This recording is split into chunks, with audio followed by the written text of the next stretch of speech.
शेर अफजल मरवत ने बानी पीटीआई की जानिब से 9 मई वाकयात पर माफी मांगने का इम्कान मुस्तरद कर दिया। दावा किया कि बानी ने कुछ नहीं किया तो वो किस चीज की माफी मांगे। इदारों से बलूचिस्तान और खैबर पख्तूनख्वा से मुतालिक पॉलिसी पर नजरसानी का मुतालबा भी कर दिया। दो टूक अल्फाज में वाज़ेह किया कि उनका किसी पार्टी से कोई राब्ता नहीं, वो बानी पीटीआई के साथ हैं।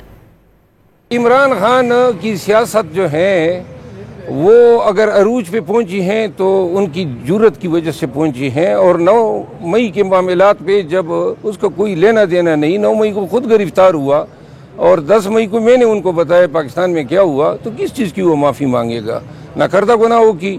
और ये जो हैं यानी ये जतलाने पे लोग तुले हुए हैं बशमूल रियासत के कि हम लोगों से नाक पे लकीरें खिंचवाना जानते हैं। ये कौन सी अना है?